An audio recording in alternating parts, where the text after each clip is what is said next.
Have you ever woken up with funky symptoms and then immediately Googled it or searched TikTok to see what's wrong? We've all gone down the rabbit hole, but it's time to get the help and care you really need with ZocDoc. ZocDoc is a free app and website where you can search and compare high-quality in-network doctors and click to instantly book an appointment. I've said this a million times, guys. I love using ZocDoc. Stop putting off those doctor appointments and go to ZocDoc.com/Schauer, SCHAUER, to find and instantly book a top-rated doctor today. That's ZocDoc.com/Schauer.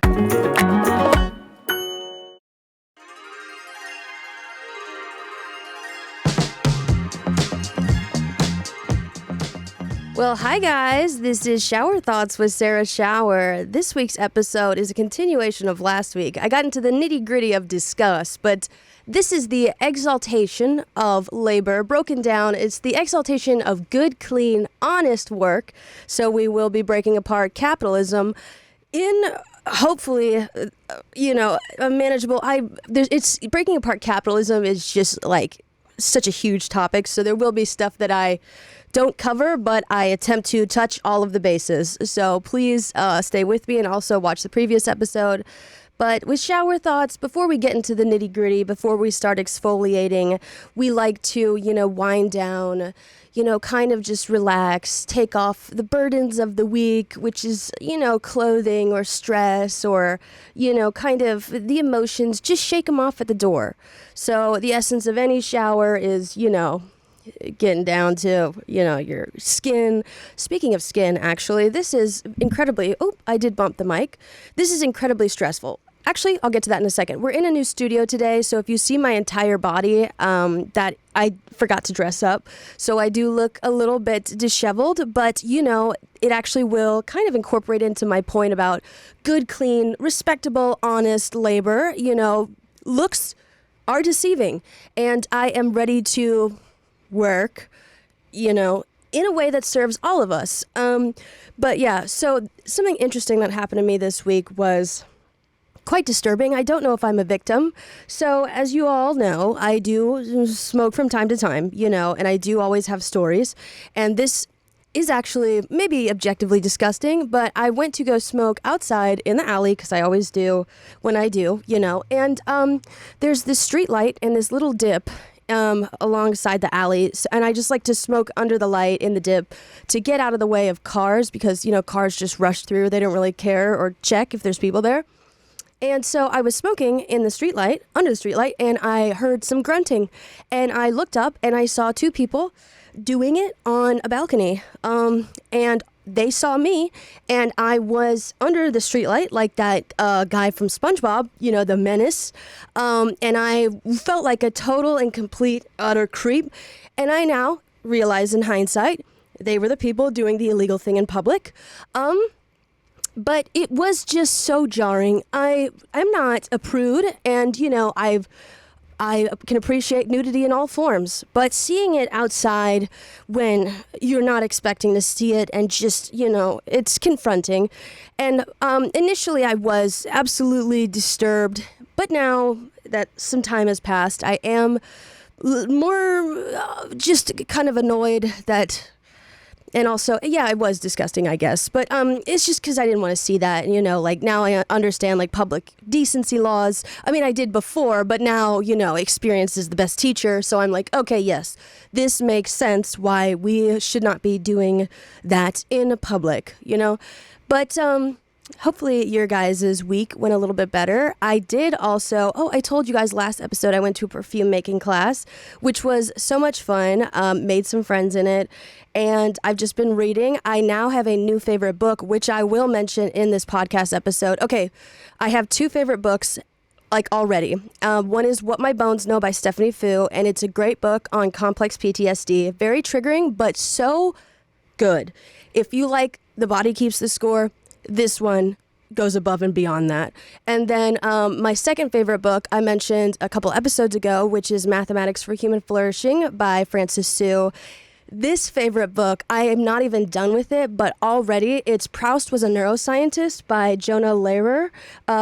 Lehrer, and it's the intersection of art and science. It's artists who discovered something in science, maybe on accident or way ahead of its time, before neuroscientists, and it's just so good. I'm actually so sad because the last chapter I read was on the sense of taste, and the sense of taste is heavily involved with the sense of smell, and I was like, of course I would read that chapter right after I finished a podcast recording on disgust as an emotion and the influence of smell. And oh my gosh, what I also learned is so cool. So we're all relaxing. If you like to divide the food on your plate, there actually is logic to that. So the sense of smell is a very unique sense in that sight and sound have to do with like light and like listening have to do with like sound, which light and sound have no matter. They are, purely just like waves. But when it comes to smell, the reason why it's so hard to recreate smells like smell-o-vision is because smell involves molecules of matter, right? So you'd have to be able to transport matter between phones, which is, if that was possible, then actually a lot of stuff would be possible. So when it comes to separating food on a plate, the thing is your nose is very unique, right? So it's to divide the smells, because you can divide the smells in a similar way to like a perfume, right? When you smell a perfume, you can take in the scent all at once, or you can kind of like parse out the high or the top notes, the middle notes, or the low notes. Anyone who likes perfume, you can just smell it. It's all there, but you can smell high, middle, like low notes. And so that requires selective attention. And so you're parsing out different smells from different places on your plate, right? And so if you're neurodivergent, you're more likely to separate the food on your plate. So because it requires selective attention of inputs, right? And so since a lot of neurodivergent people are bottom-up processors, you want to break apart inputs so you can digest literally, but also mentally, what is happening across the plate. Now, the thing is if you divide food on your plate and you know someone who does, you can understand the logic behind it if you've ever been to a restaurant and you prefer that they bring out appetizers, main course, and desserts at separate times. Because saying, just bring it all out at once, it all goes to the same place, you've kind of forgotten another aspect of eating, which is pleasure, right? Like you want to be able to smell and enjoy in different chunks, to say, it doesn't matter if your food touches or, bring it all out at once, it all goes to the same place. That's kind of the same logic as why do you need to put different scents in perfumes? They all go to the same place. It's because, there's like different elements to it, since it pertains to matter and your brain can focus individually on scents and where they're coming from, which is fun. But yeah, that was something I learned from the book. It's going to be, I'm also reading Connections Over Compliance, Rewiring Our Perceptions of Discipline, because a lot of you are afraid of learning, and I totally understand that, because this discusses like the American education system specifically, where it's like you're taught you're only taught to achieve another goal of getting a job. You've kind of associated learning with work. However, the thing is, and we're going to get into learning, actually, I might spoil it, but yeah, so it's how to make like connections over like pure discipline, right? So a lot of people associate discipline with like punishment. However, discipline originates from disciple, right? It's not actually, we've kind of like cut off the original meaning and associated with punishment. And a lot of people think when I read a lot, it like, I'm disciplining myself and that it's sort of a punishment. No, learning gives me genuine joy. Oh, and there was another part in Proust Was a Neuroscientist where like, actually, I don't want to spoil what we're going to get into, but I'm so happy to have you guys here. Also, Connections Over Compliance is so great if you're a teacher. You should definitely pick it up. But we're going to talk about the exaltation of work. We did talk about the demonization of play, but this topic is going to be the nitty-gritty. It's the exaltation of good, clean, honest work. We are going to break that down. So 2 episodes ago, I said that bad should not be on the emotion wheel, as bad, if you look at the secondary and third rows of bad on the emotion wheel, relates to fatigue, right? Fatigue is a state that you're in. It's not like, it's like a physical, it's hard to explain. And then last episode is based in disgust. So good, clean. Clean is our disgust part, right? A lot of, well, actually most morals, especially in the West, are rooted in disgust, you know? And so with the proximity of the nose and the mouth and scent being directly connected, you know, to the thalamus, they are elevated to the level of complex emotion. And complex emotions encompass things that are moralized, right?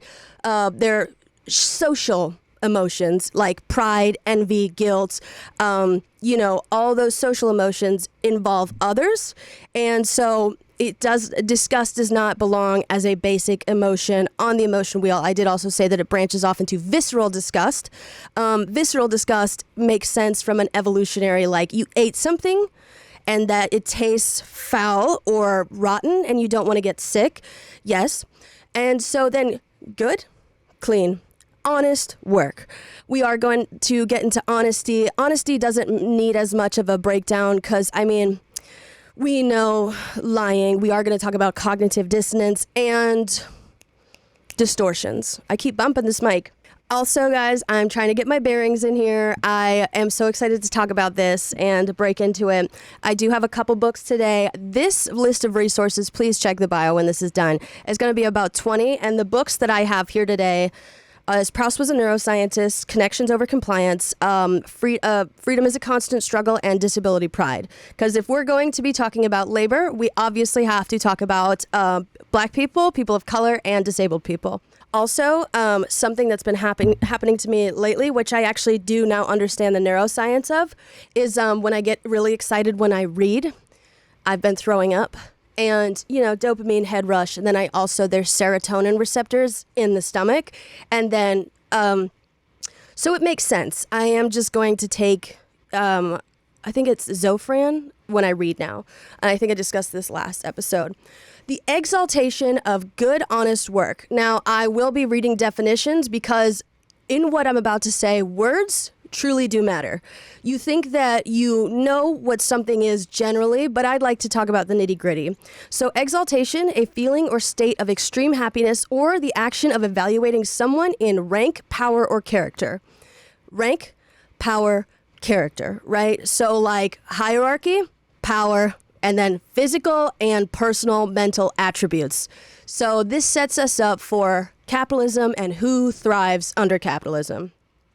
So exaltation isn't, I guess, inherently wrong in the spiritual sense, but when the systems that be praise something or a specific type of person, they are codifying that this thing or type of person is above all else, emboldening them with power, thus approval, and declaring their character as mentally or morally superior.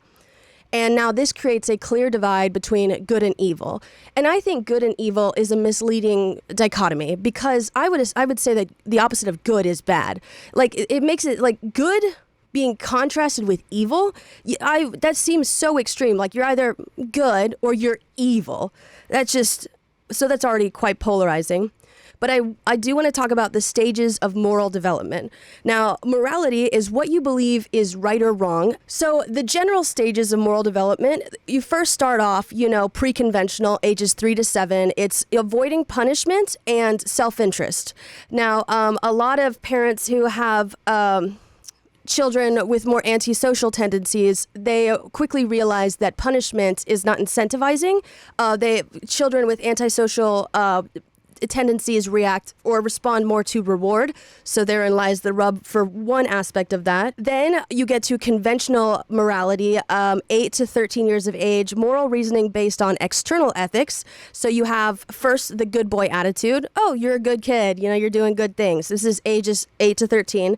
And then above that, you have law and order morality. Now notice at ages 8 to 13, what is happening? You're going to go through puberty and you're going to start to realize things, and there's going to be changes in your body. And a lot of people who grew up with more maybe narcissistic or more narcissistic parents, that's when they start to break from you because they realize, oh, you're no longer an extension of me. You are now your own individual. And that goes against what I believe about my children. And I don't like that. And so a lot of us are kind of frozen in time at this stage, the law and order morality. It's why you see a lot of policing online of behaviors. It's like we kind of internalized and paused at that phase of development. Past that is post-conventional, which is moral reasoning based on personal ethics. So you have social contracts and principles. So principles being at the way top. And you're supposed to establish your own principles. I will get to this because I wrote and it all connects, but I'm so excited, guys. So when it comes to honest work, quote unquote, honesty is truth. And in this context, seeing is believing. So seeing is believing. That is something that's kind of like beaten into our psyche. Again, when I said like a lot of senses are involved with emotionality, for you to believe something is true, you'd have to see it, right? And that's why a lot of people disbelieve, your emotional state or like what you've been through, or, they see you thriving and they're like, well, I don't actively see you suffering, therefore everything must have been easy. Seeing is believing, which sucks, especially in the context of work. Honesty is considered credibility, right? And so if you can't see things, or you choose not to see things, or you're not around certain groups of people, so like you don't see them suffering, you believe there's an element of dishonesty to them, right? Believe women, but I didn't see it happen. Therein lies the rub, right? Okay. So it's all about, quote unquote, looking like you work hard. And so this leads into occupational segregation, which leads to underpaid, undervalued, and undervalued, value again, relates to worth, exploitation, cultural domination.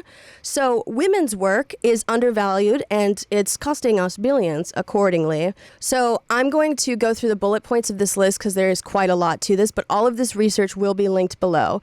The past and present of racism, sexism, and ableism undercut pay and opportunities for women of color. Occupations more often held by women, especially women of color, are underpaid and undervalued.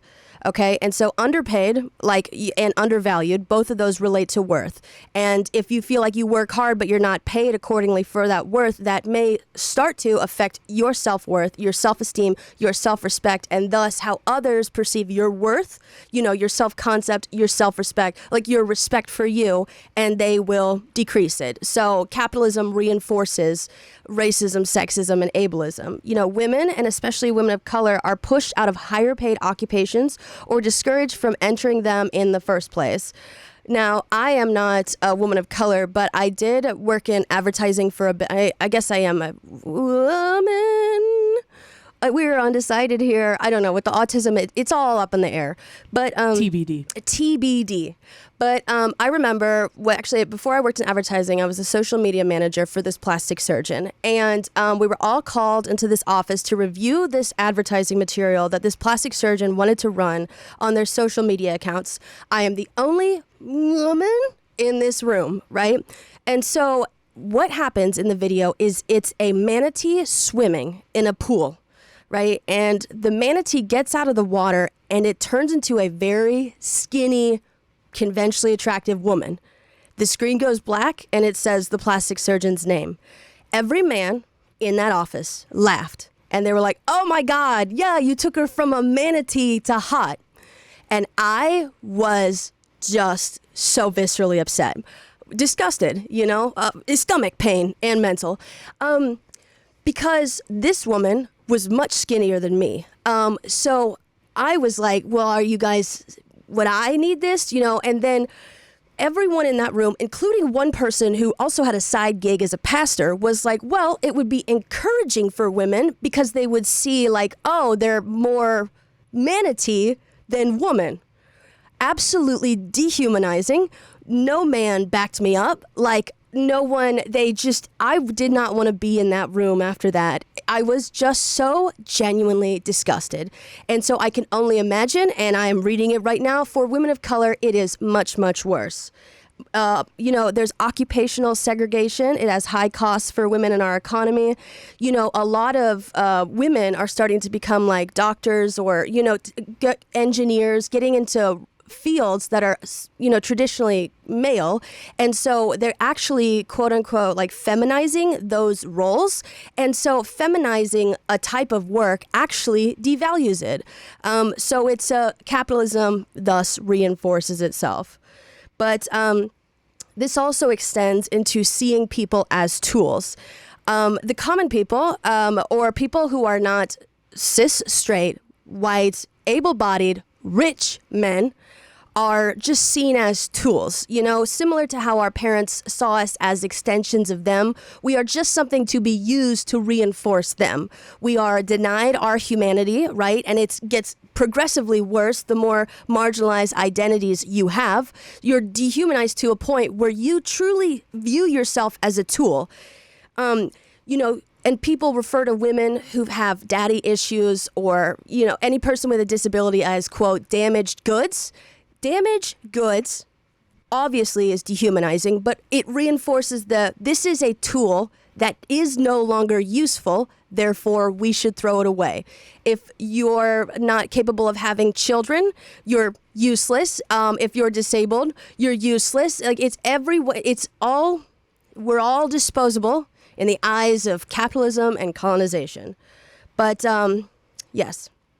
And so I said a good that is, quote, damaged is thus bad and does not fit into good, honest work. The tool does not do work. The tool is used to do work. So your work that you've done yourself is also just discounted as something that someone else used you to do. So it's all the credit goes to them. Credibility. Okay. And I did have this, I'm sorry, I'm so excited. I'm not excited about the topic. This is just something I'm very passionate about, and it does incorporate emotions and breaking them down.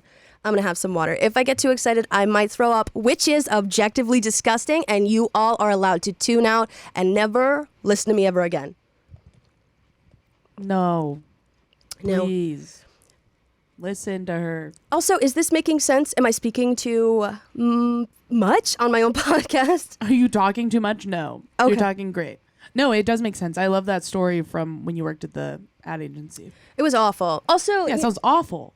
Oh, that was the gender element of it. If you want to talk about the ableism element of it, I'm also autistic and I used to work in advertising, and I did get laid off for no reason. They told me if whatever reason I make up, if I take it to the employment office, they'll agree with it. They just did not want me in the office.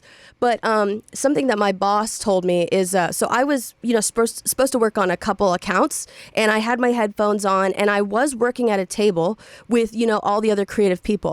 And they got mad at me one time because they were like, we feel like you're just not, working on what everyone else is working on. And I was like, these are my explicit assignments.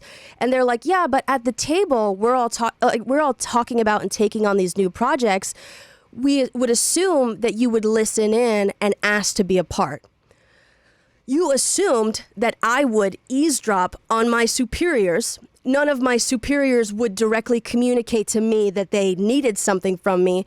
I was completing the work that was assigned to me, and they were mad when I realized that I couldn't pick up on, cues that everyone else seemed to be clued in on that I was not. I was doing my job properly. I just wasn't literally reading their minds, faces, body language. Also, just as a respect element, I'm not going to eavesdrop on my boss's conversations. I didn't feel like that was, the respect element is out the window because whatever.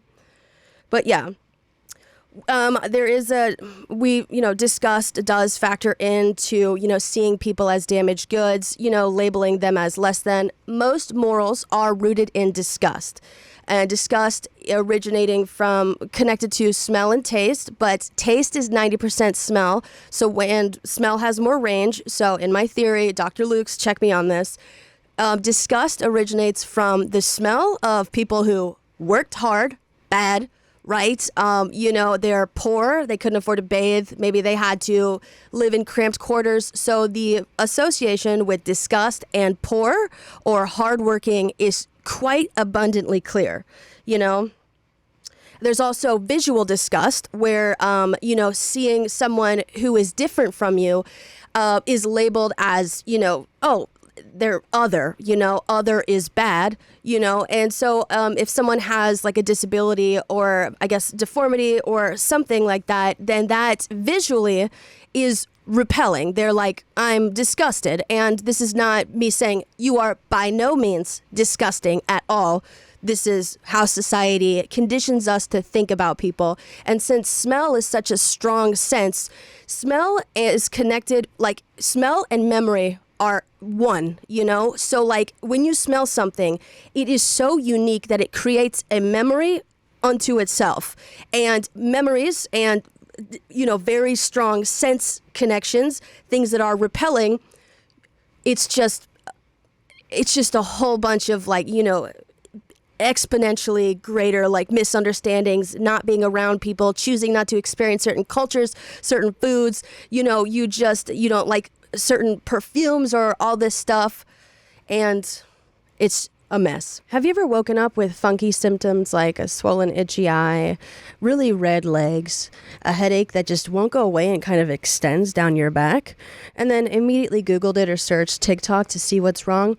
We've all gone down the rabbit hole, but it's time to get the help and care you really need with ZocDoc. ZocDoc is a free app and website where you can search and compare high-quality in-network doctors and click to instantly book an appointment. I've said this a million times, guys. I love using ZocDoc.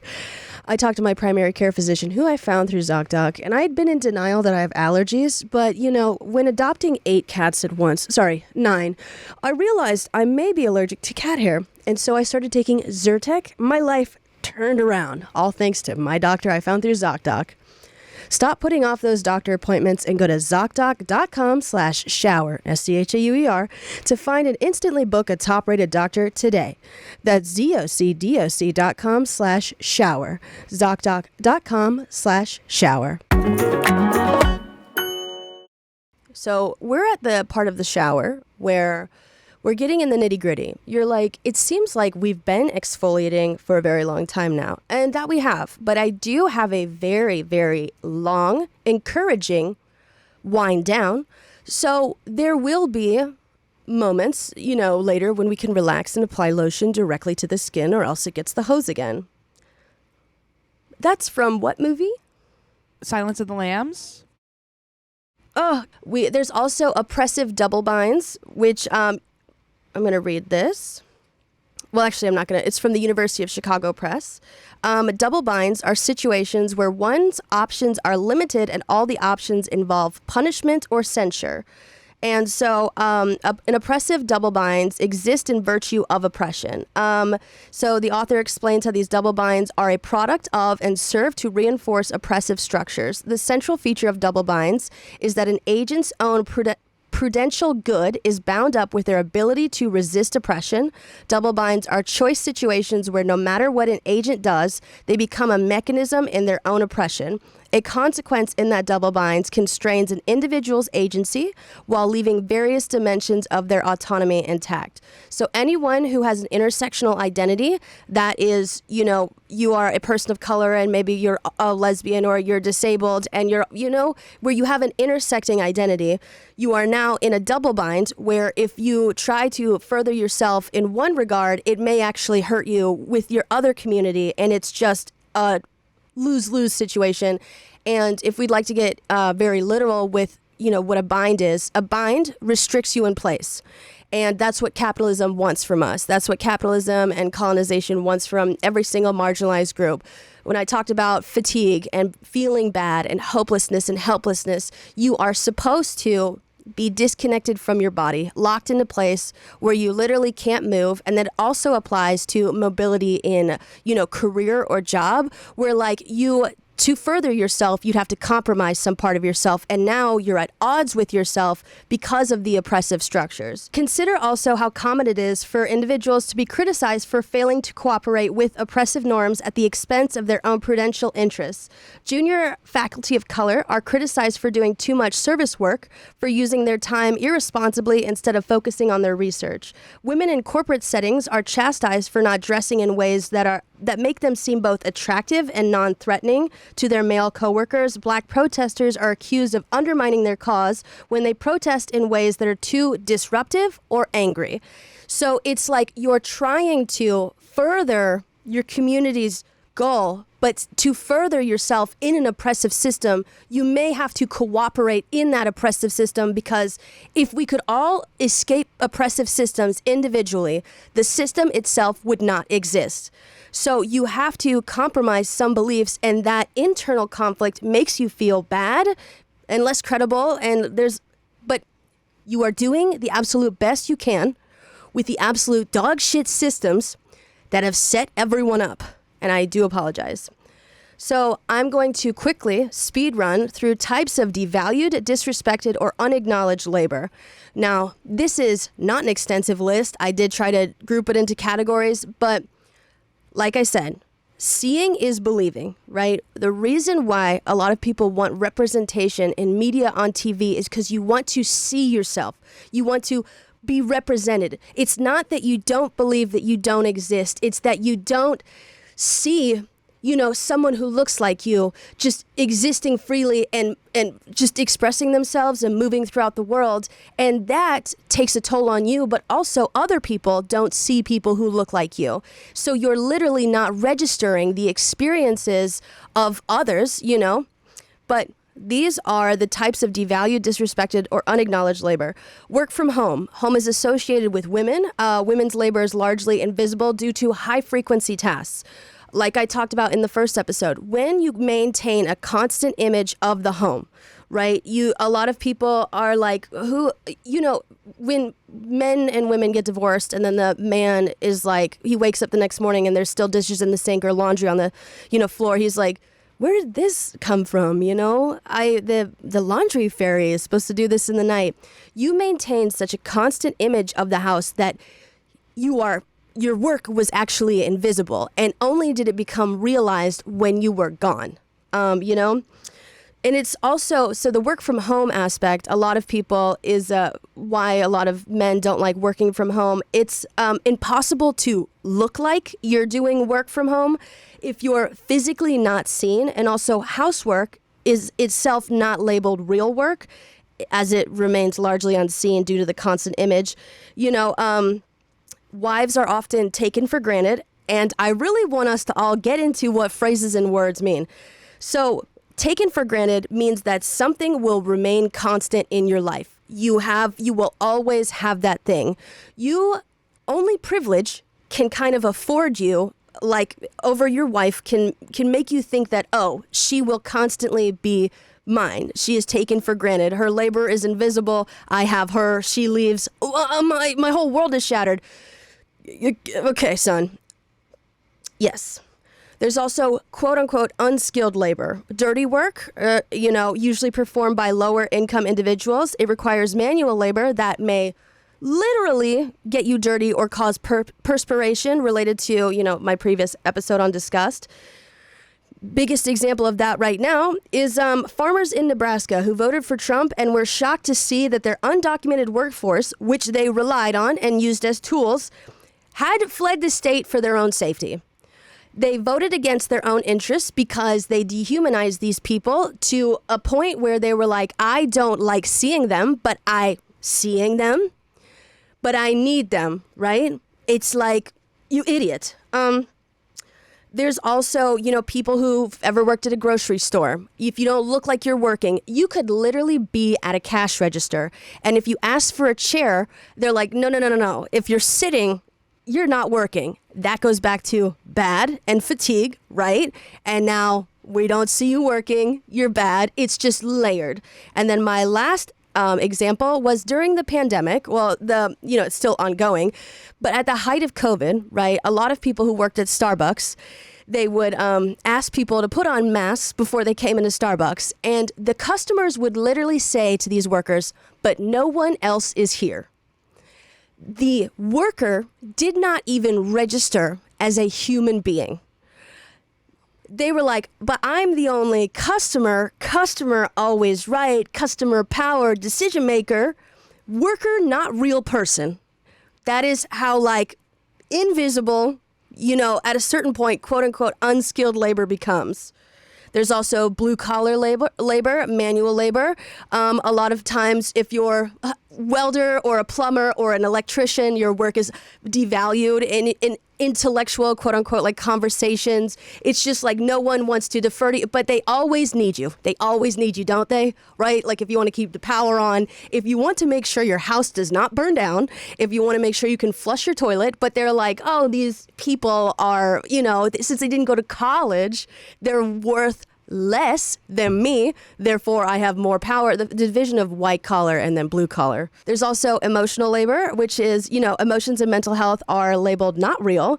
There's physical versus, mental disabilities where, if someone uses disability parking and they don't visibly have a disability, then that means they're this lazy son of a gun. Meanwhile, like, it's just not visible. Like, it's the amount of emphasis that we have put on seeing to believe someone or seeing is wild. There's also obviously stolen and slave labor. Slavery in the U.S. This country was built off of stolen labor. People of color, black women especially, this is an example of just, black women especially are expected to give us a free educational course on racism anytime a white person does an oopsie. Education, ask any teacher, they've been devalued, is a job, right? And so the reason why you feel like it's okay to ask a black woman, to explain something, to do a job, is because you think women of color are just supposed to give and give and give at all points, right? Their role and their worth have been fused together. They are allowed no breaks, right? Okay, there's also forced labor. Prisoners in the 13th Amendment, which was passed in 1865. There's also penal labor in the United States. It's the practice of using incarcerated individuals to perform various tasks of work, either for government-run or private industries. It's manufactured goods providing services, working on maintenance roles within prisons. Prison labor is legal under the 13th Amendment to the U.S. Constitution, which prohibits slavery and involuntary servitude except as a punishment for crime. And California, fuck you. I do not want to hear anyone say, oh, it's just the red states are bad. California, we recently passed, this law was not contested at all. There was no opposition to it, but we essentially voted for slave labor in prisons. If you were to read the voter instruction manual for our last election, this law, like proposing to outlaw slavery in California prisons, no one opposed it. No diehard Republican, no white supremacist group. It was unopposed, and we still voted it in. I do not want to hear any blue state person saying that, oh, we're not as bad as, shut the fuck up. Okay, sorry, guys. Also, wouldn't you know it, the 14th Amendment granted citizenship to all people born in the U.S., including formerly enslaved people, which was passed in 1868. Now, that is not a coincidence that they set up black people, right? The 13th Amendment says, okay, slave labor is fine in the context of prisons. And so then 3 years later, slavery, officially, I guess, there's different elements to it in the legal system, but formerly enslaved people became citizens. So if you're now free, they added a loophole 3 years earlier that if you get arrested, right, you could now be re-enslaved. And then we all know what happened to Lincoln. Okay. There's also unpaid labor, internship, who can take on an internship. I went to high school in Northern Virginia, and that's right next to D.C., and all the people who could take an internship, their parents were loaded, right? And so, if you're not from a rich background, of course you can't do unpaid labor the entire day. There's also child labor, which is included in unpaid labor. Yes, there are child labor laws, but how new are they? Very new. That's if I had a studio audience. So new. Kids used to lose their fingers in factories. Whoa. Look under your chairs. An example. It's a child. There's also, goes without saying, sex work. The oldest profession. If there was no demand, the entire industry would not exist. Men always get mad when someone has an OnlyFans and it's like, how this whore shouldn't make millions of... Who gave her the millions of dollars? Okay. There's also... This is like a second... I'm sorry, I'm just rattling this off because as you can imagine, trying to dissect the absolute filth of capitalism is just a lot, right? You know, there's also the demonization of accommodations, unions, workers' protections, right? There is this article from the Job Accommodation Network, morale and fairness issues related to accommodations under the ADA. I also do have Disability Pride, which you all should absolutely pick up. It's by Ben Mattlin, Dispatches from a Post-ADA World. Just because, you know, you're supposed to provide accommodations does not mean that accommodations have been provided. Ask any person or any wheelchair user in New York City trying to navigate the subway. Try to find a working elevator. I dare you. Actually, if you have free time and you live in New York, try to find a working elevator in the subway, right? Okay, so the demonization of accommodations. What is said often against accommodations is don't want to give anyone, quote, special treatment. What is fair for one is fair for all. And it's like, it's not fair. People think accommodations are like giving someone special treatment. No, they need this to be able to, like, you know, perform on the level that everyone already seems to be performing at.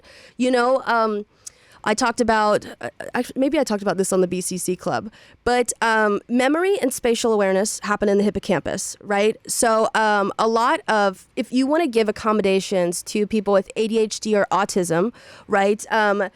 If you want to help them, let them study in the same room they are taking the test in, right? Because they will be able to associate what they learned in that space, you know, in memory and retain the information a lot better.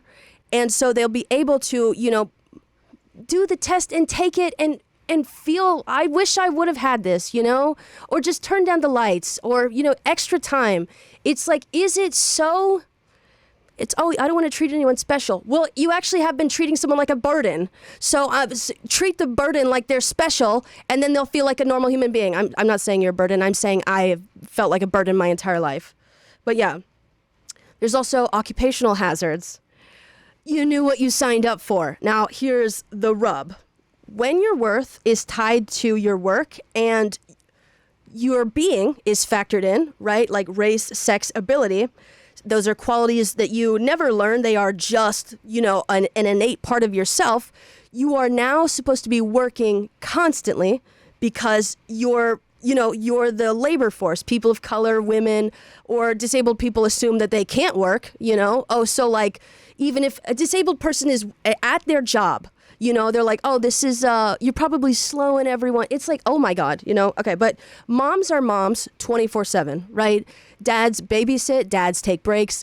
But when a mom, God forbid, goes out one night, you know, and has a few cocktails, sorry, I just kind of inserted myself where I don't belong. Has a few cocktails. Where's the kids? You don't get a break. You know, if a woman doesn't have kids, what the hell is she doing? If she's not working, right? When your gender and your race and your ability are tied, like your worth seen as worth less, right? You will be seen as not a hard worker, right? So people will want you to prove yourself constantly, and that contributes to burnout, abuse, neglect, systemic oppression, just immune issues, biological issues, like it all. Okay. So yeah, seeing is believing. But Kathleen Hall Jameson says the assumption that seeing is believing makes us susceptible to visual deception. Yes, if you can't see something, you assume it doesn't exist or it never happened. Any person who's cleaned up after someone and then they're like, oh, the laundry fairy came through, you know, or, and I'm going to insert myself again. Me breaking down the boxes next to the dumpsters outside my apartment, and everyone assumed that the city was doing that, and then they still reported me for smoking anyway. No, I was doing that out of the goodness of my heart, and you just lost that. So, we're going to branch into psychology. Let me take a drink of a lot of stuff, actually. I really want to crack my Celsius open, but I'm already so jazzed. I will. Oh, no. This is a brand new set. Did you just spill? No. So we're going to get into psychology and how it mirrors the pillars of white supremacy and colonization. Oh, hell yeah. I didn't bring decolonizing therapy again.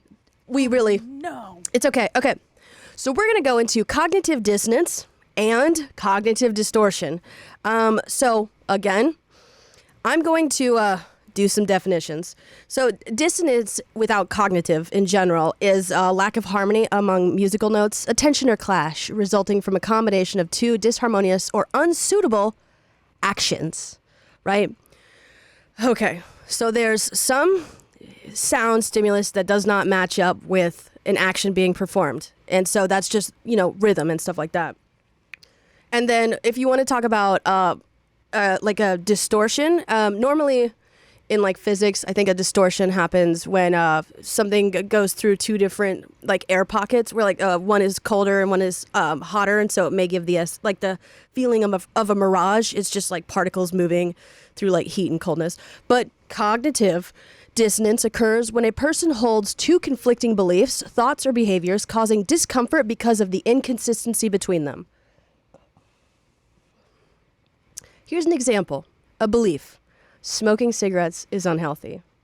Now, cognitive dissonance, the unpleasant tension of state awareness that the belief and action are inconsistent. So the action is, I smoke cigarettes. So if I have cognitive dissonance about smoking being bad and I smoke, the solution becomes either one, change the action, stop smoking cigarettes, or change the belief. The research isn't really conclusive. Who's to say? I don't really have that as a, something to worry about in my like family history, like medical. What is easier to change? As someone who has gone through withdrawal, I can tell you it's a lot easier to change the belief. You change the belief, denial, right? Denial of truth, right? The truth is this is not good for me. If I were to change the action and quit smoking cigarettes, and it would be a pain in the ass. So instead, I tell myself, I'm going to be hit by a bus. That's actually what I tell myself. And that is cognitive dissonance. But actually, no, that's not cognitive dissonance because it does not have to pertain to cigarettes. I'm saying cigarettes could kill me, but I will be hit by a bus. So yeah, it's easier to change the belief, distort the belief about what is true, right, than to change the action. And so seeing is believing. A lot of people put emphasis on the seeing someone working, right? It doesn't even have to be effective work. Like there's so much of middle management is just what are we doing here? We don't need this, It's like, what do you do all day? But so yeah, there's a disconnect between the action of doing and then, the belief. And so it's just, let's go through cognitive dissonance. What causes it? One, addiction. The highly relevant to the decentering conversation I had a while back, right? So, a man, I will only be loved if a man loves me. Meanwhile, he treats you like crap and you're like, oh, this is love. That's not love. You change that belief because the thought of leaving him hurts. And I understand that from a systemic point of view, but also as an individual. Okay, but privilege also causes cognitive dissonance. People may ignore inequities between themselves and others because fear of losing the benefits of privilege, scarcity mindset. A lot of people don't like having privileged conversations or admitting their privilege because they're like, well, if I, because it's a zero-sum game, as with hierarchy implies. There has to be one winner and one loser. If I admit that I've kind of been cheating this entire time, that means that I'm gonna, well, actually, you should have been disqualified. So new information also causes cognitive dissonance. A person may be unaware that they are engaging in behavior that is harmful to themselves or others. When they receive new info that reveals the problems with their behavior, they may experience guilt or shame, social emotions, which means you're wrong. Guilt, to be guilty, you must be wrong. And then I can get back into morality. Oh, crap, I should have really inserted this in the beginning. So let me explain something in terms of guilt and shame. When it talks about like moral development, there's two types of moral, no-nos in the morality department. There's conventional transgression, and then there's a moral transgression. A moral transgression is where you violate someone's human rights. You hurt someone, right? So you should feel ashamed. You should feel guilty. Now, a conventional transgression is where you do a no-no according to society. You talk too loud in the library.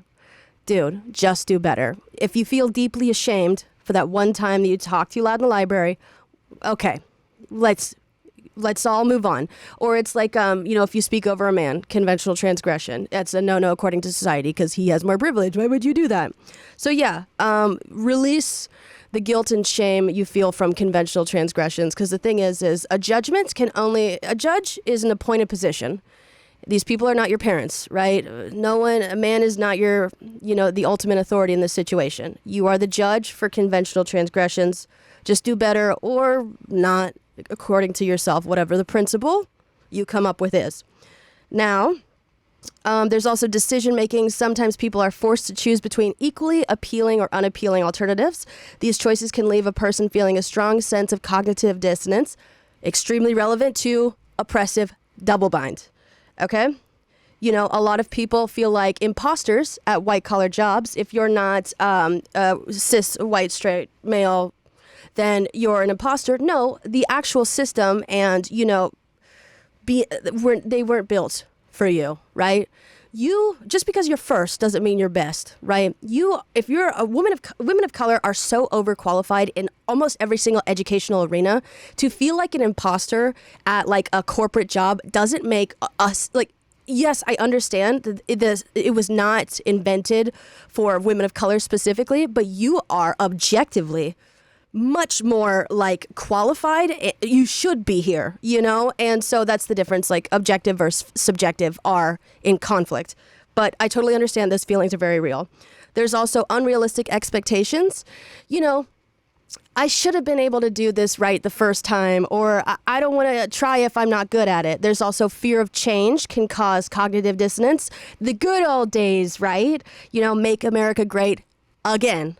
There's also nostalgic core. Everything was better when we were kids. Peaking in high school, reliving the glory days.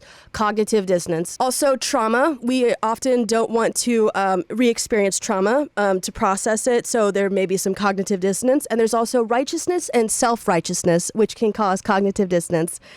Sometimes people hold strong religious or personal beliefs that contradict science or experience. Example, the school to prison pipeline can be fixed with alternative discipline strategies, cultural competence training, right? America always talks about like how they're tough on crime and they want to prevent crime, yet the U.S. spends on average $31,286 per year on each inmate. However, we spend $12,756 per year on students, right?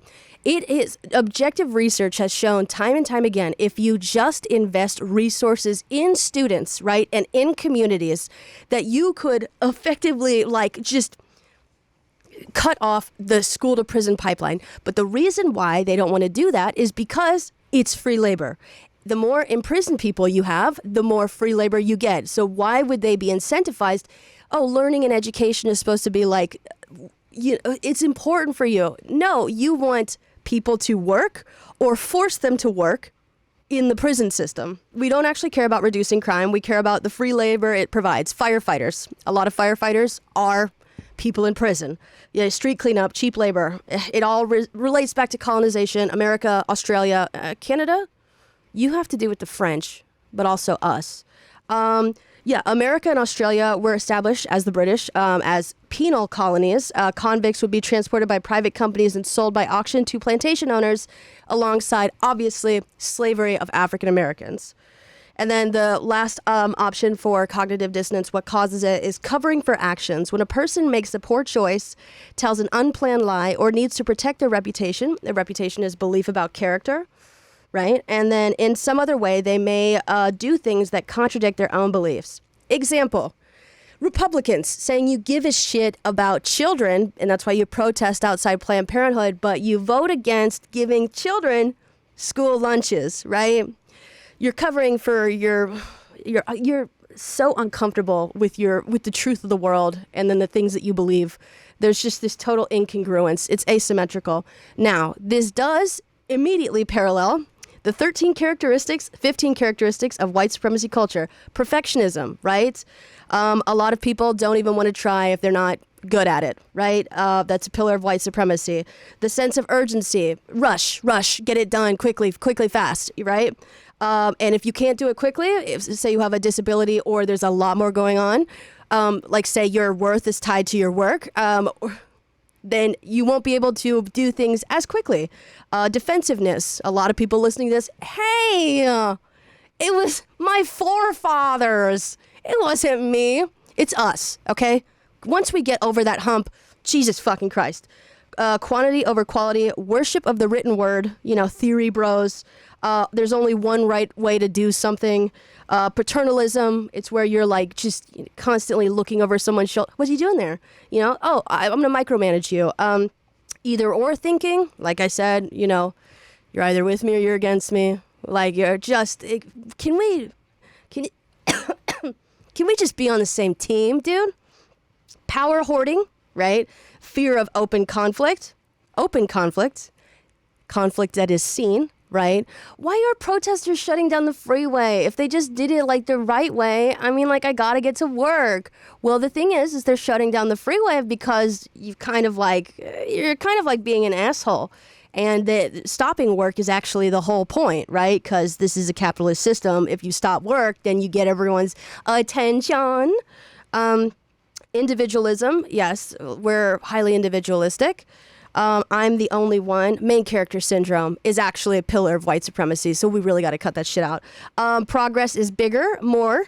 Objectivity, like if you're objective, right, you must have objective truths. Subjective truths, anything that has to do with emotionality, past experiences that were not recorded, right, anything you didn't see, that's subjective, right? And then right to comfort. It makes me uncomfortable when people protest because they're loud, or it makes me uncomfortable when I see homeless people out on the street. Can we move them? It makes me uncomfortable when someone talks about white supremacy because it's like, I didn't do it. So yeah, work is hard. Lying is not. Evidence, all the work that's been shirked, delegated to someone else, forced onto someone else, totally discounted, never been factored in, remained unseen, or taken advantage of, right? So a lot of men prefer to look like they're working hard, right? Because the perception of effort, I'm going to do something for you, or this is all that I've accomplished, right? However, did they actually work hard? Or did they use a whole bunch of people, a whole bunch of previous connections, a whole bunch of privilege? And that's not to say that every single white person in existence has never worked a day in their life. It's an element of privilege. Your life is easier because you're white. I'm not saying that your life was easy. Easier and easy are not the same thing. But this all relates to AI. It's an accumulation of everyone's work. It's stolen work, art. Everyone wants the final product, but no one wants to work for it. And when you demand to, quote, see the work when it comes to AI from these companies, they literally can't, as they would have to admit and show that it is stolen, right? The reason why we can't see the process of AI is because it's like, oh, we are scraping the internet for every single artist's work, It's a nonsensical amalgamation of pictures from the web. So yeah. That was basically a speed run of most of the unacknowledged or invisible labor in America. Capitalism, you rat bastard, right? Everyone wants to figure out, the meaning of life. Actually, I'll get to that in a second. But I always say that, but I want to get to it right now. So, yeah. So the reason why AI art or videos have an uncanny appearance is because it's pure logic. It is not informed by life, by expression. A couple episodes ago, I said, if you were totally, completely emotionless, you would be dead, right? Computers are logical. They are not intuitive. They could learn, right, obviously, but when it comes to elements of lived experience and emotionality, there's a complete and utter disconnect. But art is expression, and expression of the body is, facial expressions, body language. Language is an art. movement, posture, clothing, voice, tone and pitch, ability to speak your mind, your truth. Every single one of those, every single group living under a capitalist system has been deprived of that. Intentionally locked in place, frozen in place. Quote, "You sound too mean. You have resting bitch face. Smile for me. Children should be seen and not heard." You are literally locked in. You're frozen. You're scared.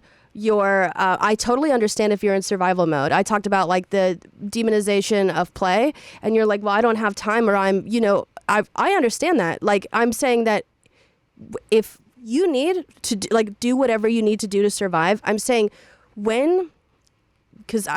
there are options, right? And just knowing that you have options can really relieve your psyche. Yes. So then a lot of people don't believe, now we're going to get into the cool down. This is where I'm going to get totally and completely inspirational. And I do apologize, but this will be inspirational. A lot of people don't believe in themselves because seeing is believing. How many times do you see yourself? See, not judge. If you look in the mirror, you dim the lights, you light a candle, you play some soft music, and see yourself. This body that has carried you, kept you alive, you need to recognize and appreciate your own individual labor. You actually write off your own individual labor because you can't see it. Whether you're not directly in front of a mirror or, you can't see the internal biological or neurological processes, right? You're just trying to survive, but also what has gone unappreciated in yourself is that you are still alive.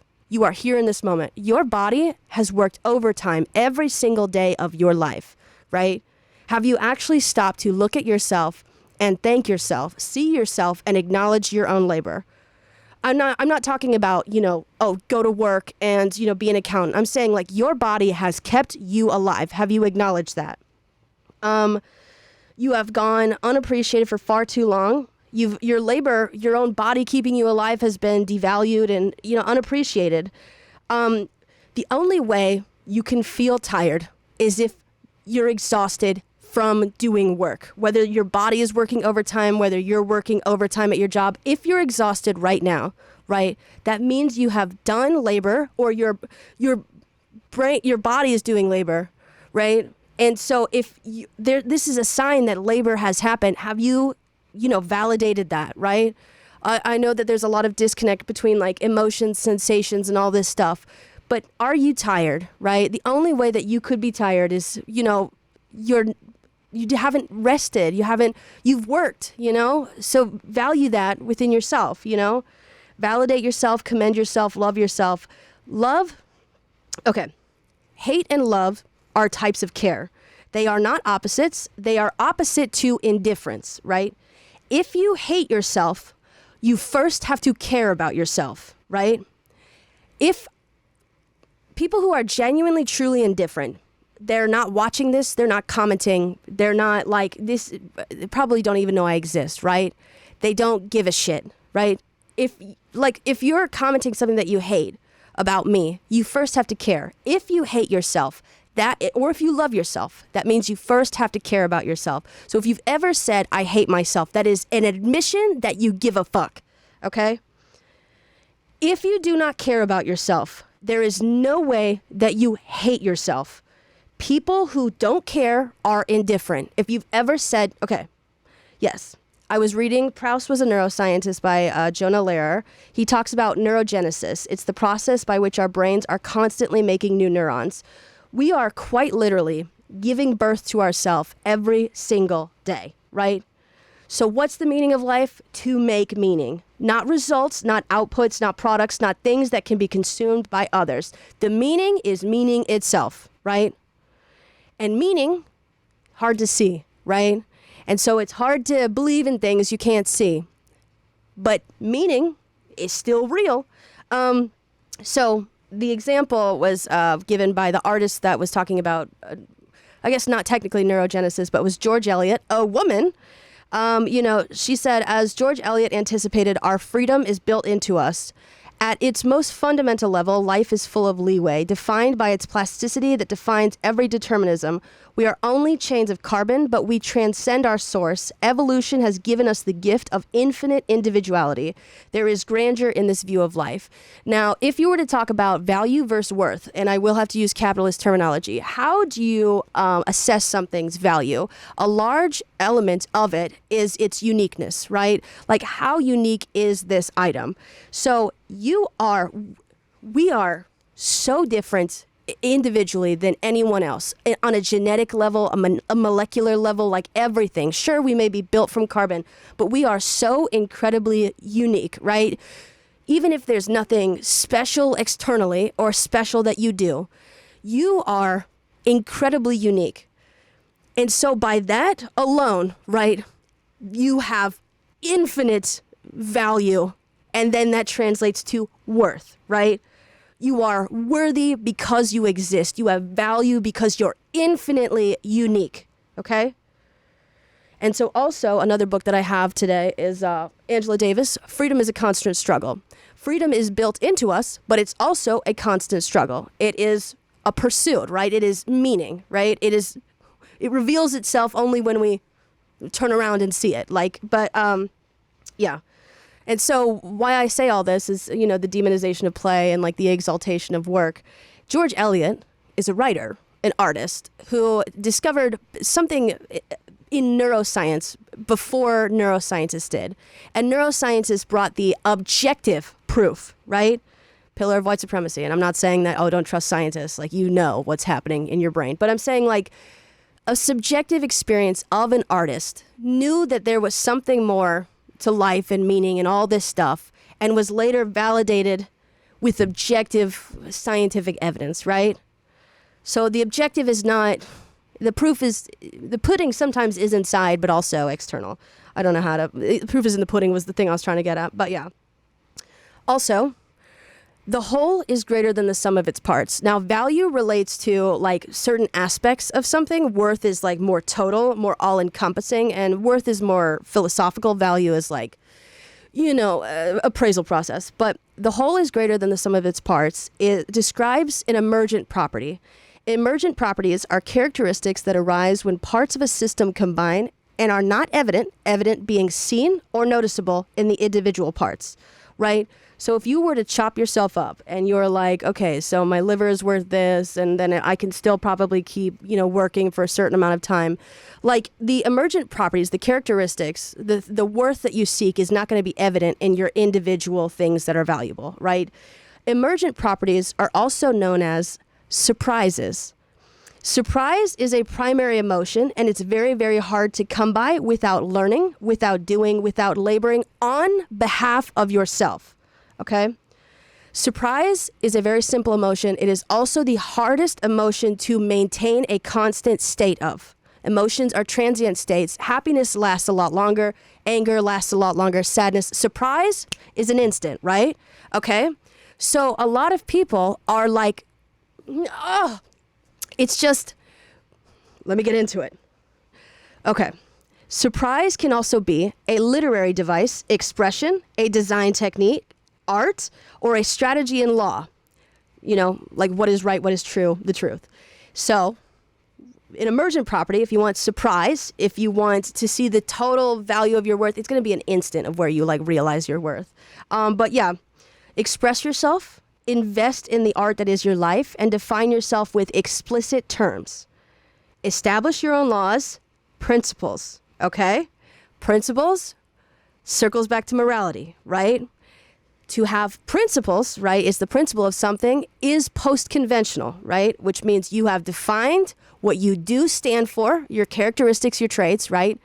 And so, yeah, if you want to be more surprised, keep learning. If you want to, express yourself, invest in the art that is your life, define yourself, your principles, what you do or do not stand for, like what is a boundary for you, right? And you'll find yourself getting more and more surprised. And surprise, is often met with awe or wonder, and awe and wonder, happiness, and, it's just, so yeah, you start to like build up this rhythm, and it's just so fun. Yes.